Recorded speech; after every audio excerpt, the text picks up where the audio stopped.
Hello, कैसे हो आप लोग। उम्मीद करते हैं अच्छे होंगे। तो आज हम आप लोग के लिए लेके आए हैं class 10th exercise 6.2 question number 1 और 2। ठीक है, तो 6.1 जो है वो हमने पिछले वीडियो में आप लोग को अच्छी तरीके से समझा दिया है और हमें उम्मीद है कि आप लोग को समझ में भी आया होगा। तो आज हम लेके आए हैं एक्सरसाइज 6.2। तो एक्सरसाइज 6.2 बताने से पहले जो है हम आप लोग को कुछ बातें समझाने जाते हैं। ठीक है, तो वह बात क्या है वो देख लीजिए। 6.2 एक्सरसाइज जो है उसमें दो थ्योरम दिया हुआ है, दो प्रमेय दिया हुआ है। एक है 6.1, एक है 6.2। तो आखिर ये प्रमेय में है क्या वो हम अगर आप लोग को पहले समझा देते हैं तो आपको क्वेश्चन का सोल्यूशन करने में कोई दिक्कत नहीं होगा। तो हम पूरा थ्योरम तो नहीं करवा रहे हैं, अगर आप लोग बोलोगे तो हम थ्योरम भी प्रूव करके दिखाएंगे, लेकिन पहला हम अगर एक्सरसाइज 6.2 कंप्लीट करने जा रहे हैं तो हम आप लोगों को जो है उस थ्योरम में क्या करना है वो समझा देते हैं, जिससे कि क्वेश्चन का सॉल्यूशन अच्छे से हो जाए। तो देखिए, यहाँ जो थ्योरम दिया हुआ है उसमें है कि जैसे कोई ट्रायंगल है, ठीक है,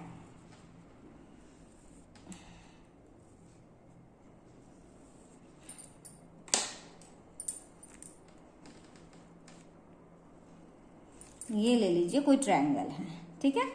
तो इसको मान लेते हैं ए बी सी, और यहां से कोई एक बी सी के समानांतर, समानांतर मीन्स बराबर लाइन खींचते हैं ई और एफ।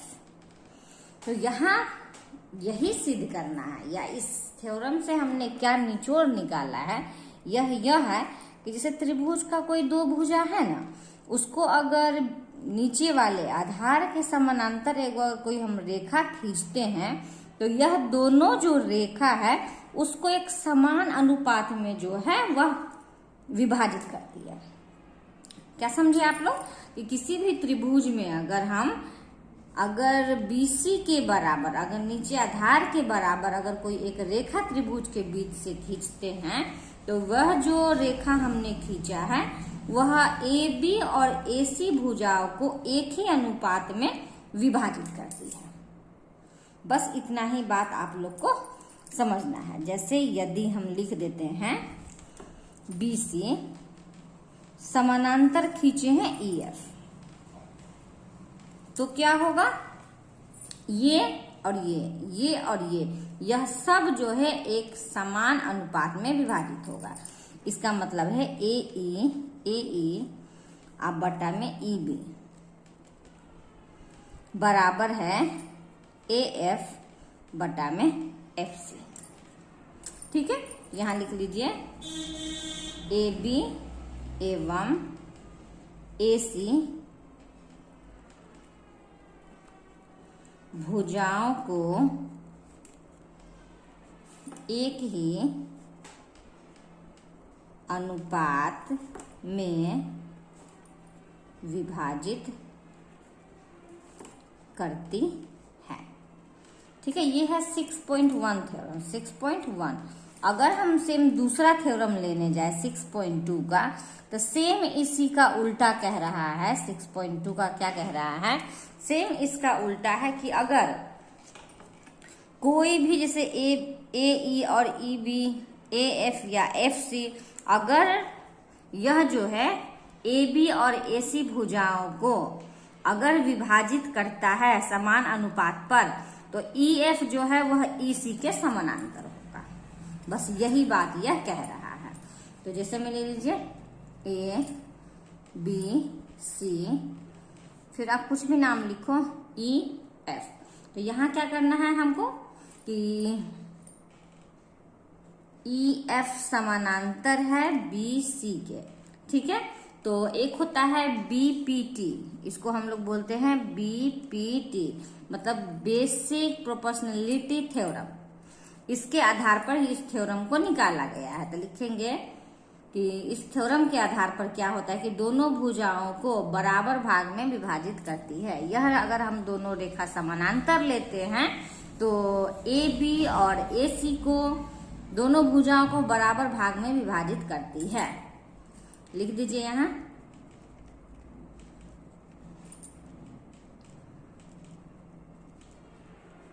दोनों भुजाओं को बराबर भाग में विभाजित करती है। बस खत्म। बस यही जो है वही ये भी है, बाकी कुछ एक्स्ट्रा चीज है नहीं जो आप लोग को समझ में आएगा।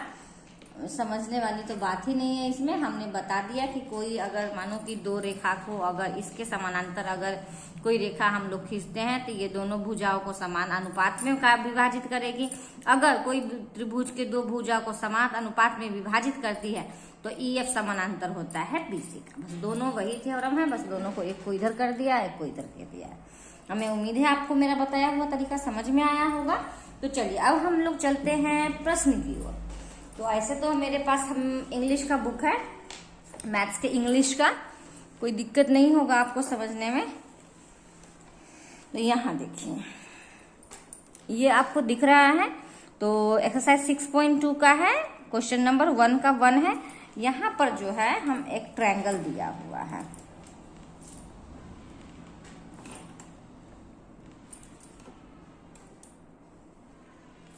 ठीक है। उसको कोई रेखा है, ये है ABC और क्या है D और E, ठीक है। सबका वैल्यू दिया हुआ है 1.5 सेंटीमीटर, 3 सेंटीमीटर, 1 सेंटीमीटर। और देखिए यहाँ क्वेश्चन में बोल रहा है कि इन फिगर 6.17 1 and 2 ये बोल रहा है कि DE जो है समानांतर है BC का, तो आपको फाइंड करना है EC, मतलब इसका वैल्यू जो है हमको निकालना है, ठीक है। कोई दिक्कत नहीं। इसको हम अब साइड थोड़ा कर देते हैं। आप लोग अब इसको देखिए कैसे, ये बहुत इंपॉर्टेंट क्वेश्चन है, एग्जाम में बहुत ज्यादा आता है, इसलिए आप लोग इसको लापरवाही से ना देखें, अच्छे से देखें।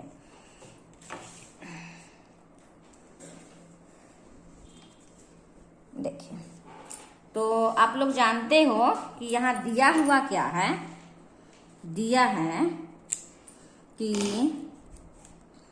DE समानांतर है BC के।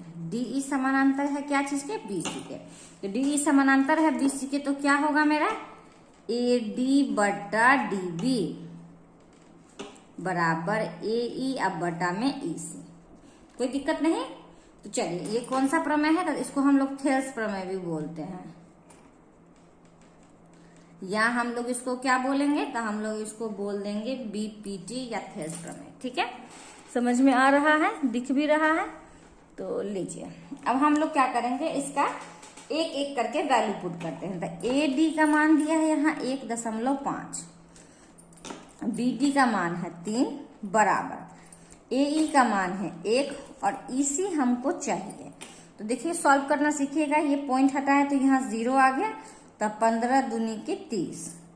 तो क्या इसको इधर कट कर दे रहे हैं, ये इधर, तो ये हो गया 1 बटा में 2 बराबर 1 बटा में EC। क्रॉस मल्टीप्लीकेशन करते हैं तो EC बराबर हो गया 2। EC बराबर कितना हो गया? EC बराबर हो गया 2।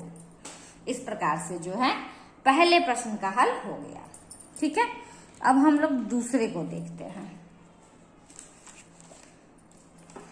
दूसरा भी वही बोल रहा है कि DE समानांतर है इसके। यहाँ देख लीजिए प्रश्न में समझ में आ जाएगा। यहाँ भी ABC कोई ट्रायंगल दिया है, तो AD का वैल्यू निकालना है, DB दिए हुए है, AE दिए हुए है, EC। तो हम इस थ्योरम से हम क्या जानते हैं, BPT से क्या जानते हैं? तो हम यह जानते हैं कि देखिएगा इसको,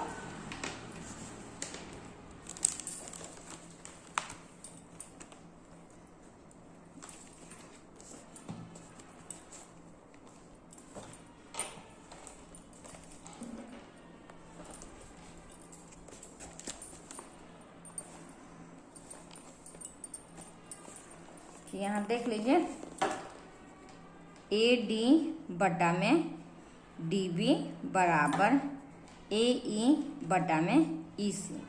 सबका वैल्यू पुट करते हैं। AD का मान निकालना है तो इसको हम AD ही रखेंगे, और BD का मान दिए हुए 7.2 और AE का वैल्यू है 1.8 और ये दिए हुए है 5.4। देखिए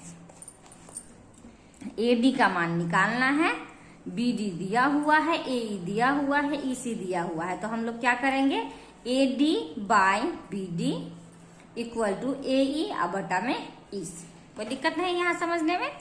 तो चलिए वैल्यू हमने पुट कर दिया है, अब हम लोग इसको सॉल्व करते हैं। ये पॉइंट से ये पॉइंट कैंसिल हो गया, तो ए डी बराबर हो गया 7.2 इक्वल टू 18 3 से कितना होता है, 18 1 से 18, 18 3 से 54, तो 1/3 क्रॉस मल्टीप्लीकेशन कीजिए, तो 3AD बराबर हो गया 7.2। तो AD बराबर क्या हो गया 7.2, सॉरी बाई हो गया ये 3, इसको अब कट कर दीजिए, तो 3 2 से 6 और 3 4 से 12, ठीक है। तो AD का मान हमारा क्या आ गया 2.4, AD का मान क्या आ गया 2.4, ठीक है। हमें उम्मीद है कि ये आपको एकदम अच्छे से समझ में आया होगा, बिल्कुल आया होगा। तो चलिए अब हम लोग चलते हैं क्वेश्चन 2 की ओर। 1 का तो दोनों भाग हम लोगों ने कर लिया है, अब 2 की ओर चलते हैं। तो 2 का प्रश्न देख लीजिए, इंग्लिश में ही है, इसको हिंदी में समझा दे रहे हैं। E and F are the points of the side PQ and PR। कोई ट्रायंगल बनाना है, ठीक है। तो कोई ट्रायंगल है, जैसे यहाँ पे दिए हुए है ट्रायंगल PQR। तो हम लोग सबसे पहले क्या करते हैं, एक ट्रायंगल बना लेते हैं।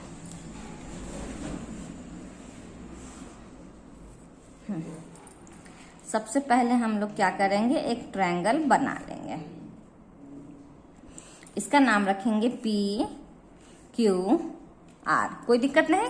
अब प्रश्न में यहाँ बोल रहा है कि PQ and PR, E and F are the point on the side. तो यहाँ देखिए, तो ये PQ और PR दो साइड दिए हुए हैं, जिसमें कि हम लोगों को क्या करना है, हम लोग को एक पॉइंट बनाना है E और F, E और F, ठीक है। तो for each of the following case the statement, ये दिया हुआ है, ये केस दिया हुआ है, तो इसमें बताना है कि क्या EF जो है वह पैरेलल है QR के। तो EF पैरेलल QR कब होगा, जैसे में ये AD बटा DE होगा और AE बटा EC। अगर दोनों का अनुपात जो है वह बराबर होगा तो ये पैरेलल होगा, और नहीं तो नहीं होगा, ठीक है। तो चलिए अब हम लोग सबसे पहले इसके पहले भाग को करते हैं। तो पहला भाग में PE दिए हुए है, PE बराबर है 3.9 सेंटीमीटर, EQ बराबर दिए हुए है 3 सेंटीमीटर,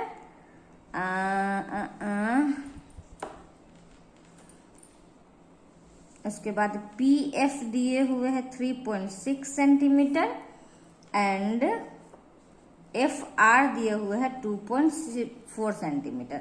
तो हमको इसको सॉल्व करके जो थ्योरम हमने बताया है उस पे बताना है कि ये दोनों रेखा पैरेलल है या नहीं।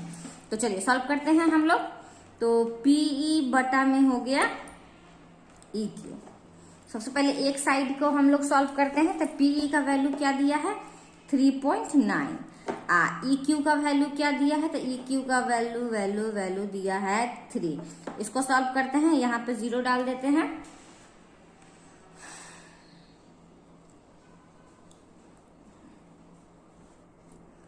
थ्री 1 से 3, 3 3 से 9। उसके बाद देखिए इसको कट किए तो 10, तो ये कितना आया मेरा 13 बटा में 10, तो ये हो गया 10 एकम 10, 1.3, ठीक है। फिर दूसरा हम लोग देखते हैं, तो PF बटा में हो जाएगा FR। तो PF का वैल्यू दिए हुए है 3.6, FR का वैल्यू दिए हुए है 2.4। तो ये कैंसल, दोनों पॉइंट को हटा देते हैं, एक ही अंक के बाद है।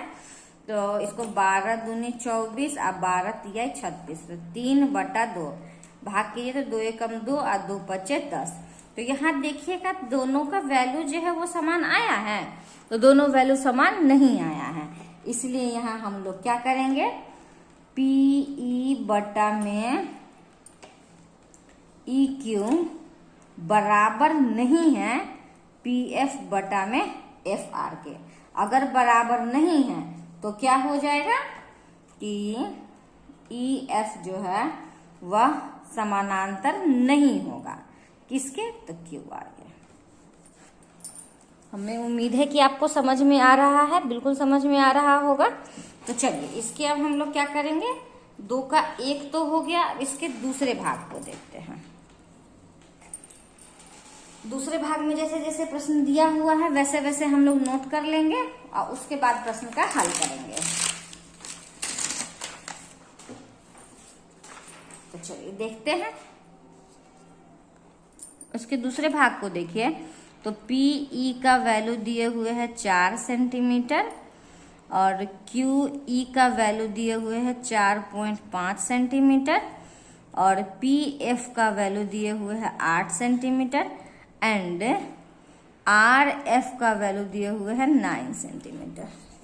यहाँ देखिए, यहाँ प्रश्न में देख लीजिए, 2 का दूसरा PE 4 है, QE जो है 4.5 सेंटीमीटर है, PF 8 सेंटीमीटर है, RF 9 सेंटीमीटर है। तो हमको बताना है कि ये EF जो है यह QR के समानांतर है या नहीं। समानांतर होने के लिए हमको क्या दिखाना पड़ेगा, PE बटा में EQ और PF बटा में FR। अगर ये दोनों बराबर हुआ तो मेरा वैल्यू ठीक हो जाएगा, तो ये दोनों समानांतर हो जाएगा। तो देखिए PE बटा में EQ बराबर PF बटा में FR। ठीक है, इतना तो समझ में आ रहा है आप लोग को। वैल्यू पिट कीजिए, 4 बटा में EQ का वैल्यू है 4.5। एक बार में भी चाहे तो सॉल्व कर सकते हैं हम लोग। PF बराबर 8 और FR बराबर 9। इसको हम लोग यहाँ डालते हैं तो 5 8 40 और 5 9 45। देखिए दोनों का वैल्यू बराबर आ गया, 8 बटा 9 8 बटा 9। अगर दोनों का वैल्यू सेम आया है तो क्या हो जाएगा, EF जो है वह पैरेलल हो जाएगा QR का। कितना इजी क्वेश्चन सब था, है ना। तो चलिए इसके अब तीसरे भाग का हल करते हैं हम लोग। तीसरे भाग का हल करने से पहले हम लोग इसका वैल्यू लिख लें। तो डायरेक्ट हम वैल्यू ही डाल दे रहे हैं। नहीं नहीं नहीं नहीं, PQ बराबर, ये थोड़ा सा डिफरेंट है। PQ बराबर 1.28 सेंटीमीटर, PR बराबर 2.56 सेंटीमीटर और PE बराबर दिए हुए 0.18 एंड PF बराबर दिए हुए 0.36। ठीक है, तो चलिए इसके लिए हम लोग क्या करते हैं कि सबसे पहले हम ना यहाँ पे इसको रफ यूज कर रहे हैं, ध्यान से सीख जाइएगा आप लोग। एक ट्रायंगल बना लेते हैं, सेम यही ट्रायंगल है। तो PQREF, तो यहाँ वैल्यू जो दिया है PQ का वैल्यू दे दिया है, ये पूरा का वैल्यू दिया है 1.28। दिख रहा है आप लोगों को? थोड़ा हम भी देख ले कि सही से दिख रहा है या नहीं। नहीं दिख रहा है, ये दिख रहा है, अब ठीक है। और PR का वैल्यू दिए हुए हैं 2.56। ओके, PE दिए हुए हैं 0.18 और PF दिए हुए हैं 0.36। यह जो है इस प्रकार से दिया है, तो हमको ये पूरा दिया हुआ है। हमको क्या चाहिए था, PE बटा EQ चाहिए था। तो हमको PE तो दिए हुए लेकिन EQ नहीं दिए हुए। तो अगर पूरा दिया हुआ है तो क्या करेंगे, EQ का वैल्यू निकालने के लिए हम PQ में से अगर PE को माइनस कर दे तो EQ का वैल्यू निकल जाएगा, सिंपल। इसीलिए यहाँ लिख देंगे हम लोग, ध्यान से बनाइएगा, कुछ नहीं है। EQ बराबर हम लोग लिखते हैं PQ माइनस में PE। ठीक है, तो PQ का वैल्यू है 1.28 और माइनस EQ का वैल्यू है 0.18। माइनस कीजिए तो 1.1, मतलब कि EQ का वैल्यू क्या हुआ, 1.10। फिर हम लोग निकालते हैं FR के लिए हम क्या करेंगे, PR माइनस में PF। वैल्यू पुट कीजिए, PR का वैल्यू दिया है 2.56 और माइनस हो जाएगा 0.36। तो निकालिए, 6 में से 6 गया 0, 5 में से 3 गया 2 और 0.2, मतलब 2.220।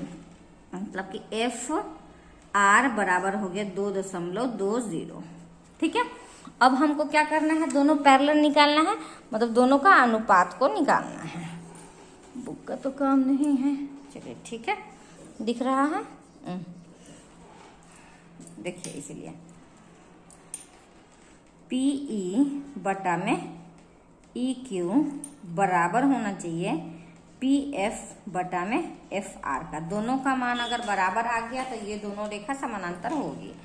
तो PE का वैल्यू है मेरे पास 0.18 और EQ हमने निकाला है 1.10 बराबर PF का वैल्यू है 0.36 और FR का वैल्यू हमने निकाला है 2.20।